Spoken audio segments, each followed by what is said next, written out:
The Obsidian archive hung in the void between stars, a perfect black sphere that swallowed light and hope in equal measure. For 3,000 cycles, the Galactic Council had sent their best minds to unlock its secrets. None had succeeded. Katniss stood at the observation deck of the Perseverance, her reflection ghostly against the viewport. The archive dominated the view, impossibly large, impossibly ancient. Beside her, Leonardo adjusted the neural interface crown resting on the equipment table, his fingers trembling slightly. "Every species has tried," Ambassador Xyloth hissed, his scaled throat sac pulsing with barely contained frustration.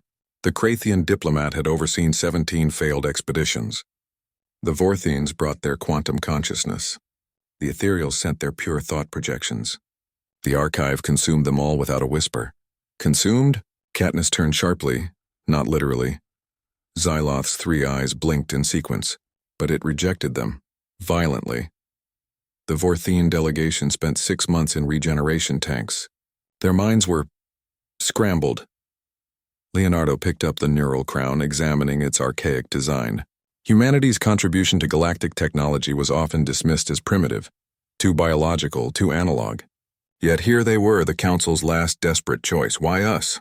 Leonardo asked. "We've been in the galactic community for, 50 years? We're barely crawling out of our own solar system." Xyloth's throat sac deflated. "Because we have exhausted every other option." The archive was discovered by the precursors, beings who vanished 10 million years before even my people achieved sentience. Inside that sphere lies the accumulated knowledge of 100 extinct civilizations. Technologies that could reverse entropy, cure any disease, traverse dimensions. He paused. Or destroy galaxies. We must know what it contains. The briefing had been thorough. Every approach had been documented. The silicates tried pure data transmission. The hive minds attempted collective consciousness insertion. The mathematicians sent equations. All rejected. Always the archive remained inert, its surface unblemished and unresponsive.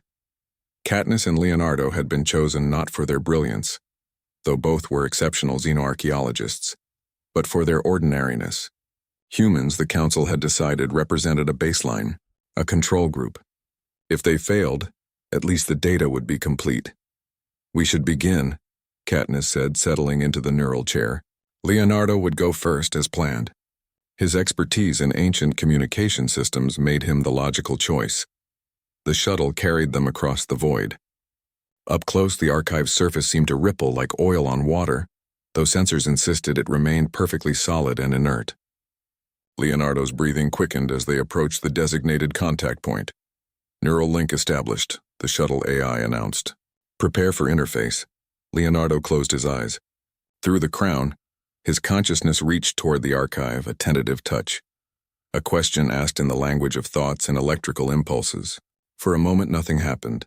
Then the archive shuddered, alarms screamed. The shuttle's systems went haywire. Leonardo convulsed in his chair, the crown glowing with impossible heat. Katniss lunged forward, ripping the device from his head. He collapsed, gasping, tears streaming down his face. "Too much," he wheezed. "It's too much. I heard everything, everyone, all at once. A million voices, a billion memories, all screaming. The mission should have ended there. Protocol demanded they return to the Perseverance, file their report, accept their failure like all the others."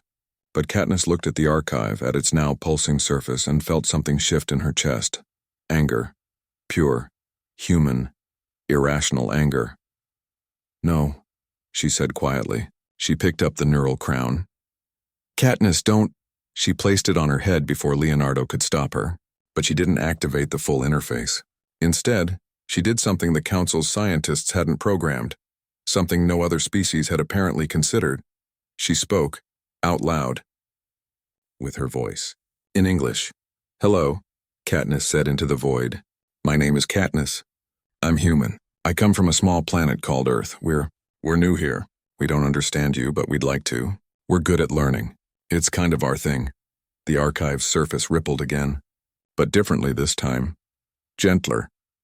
"Every species that's come here has tried to force their way in," Katniss continued, warmth building in her voice.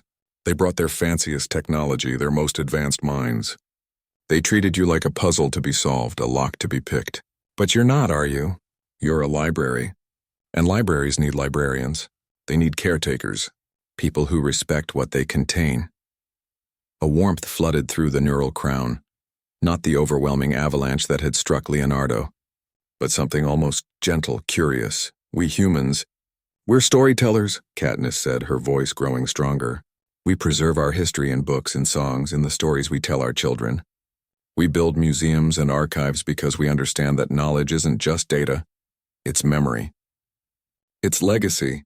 It's sacred. The archive's surface began to glow, soft amber light bleeding through cracks that appeared like veins across its surface. Leonardo watched in awe as symbols materialized in the air around them. Not the rigid mathematical constructs the ethereals had attempted, nor the pure data streams the silicates had transmitted. These were stories, pictures, sounds, emotions given form. You're not testing us for intelligence, Katniss whispered, understanding blooming. You're testing us for humanity. The word hung in the air. Not human as in Homo sapiens, but humanity as in compassion, curiosity, reverence. The quality that made beings stop and listen to others' stories, that made them preserve beauty and knowledge not for utility but because it mattered. The archive opened. Information flooded Katniss's mind, but not as chaos, as narrative. She saw the precursors, beings of incredible power who had faced their own extinction with grace and purpose. They had built the archive not as a vault but as a testament, a message to whoever came after. You are not alone. Others walked these stars before you. Learn from us. Remember us, continue, but they had coded it carefully. Only those who approached with respect, with reverence for knowledge itself, could access it. Only those who understood that some things were more than tools or weapons. Only those who still told stories. When Katniss removed the crown, tears streamed down her face. Leonardo gripped her shoulder, his own eyes wet. Around them, the shuttle systems were alive with data. More information than the Galactic Council had collected in 3 millennia. Ambassador Xyloth's voice crackled over the comm. What did you do? Katniss looked at the archive, now glowing with warm amber light, and smiled. I introduced myself, she said simply. I told it a story. Our story. The archive's database would later show that Katniss's voice had been logged under a designation that sent shockwaves through the scientific community. Creator status recognized. Not because humans had built the archive, they hadn't, but because they possessed what the precursors had valued above all else. The impulse to create, to preserve, to honor the stories of those who came before. In a galaxy full of ancient civilizations with their quantum computers and collective minds, it had taken the youngest, newest species, with their simple voices and stubborn storytelling, to remember what the archives had been waiting for all along. Someone who would listen,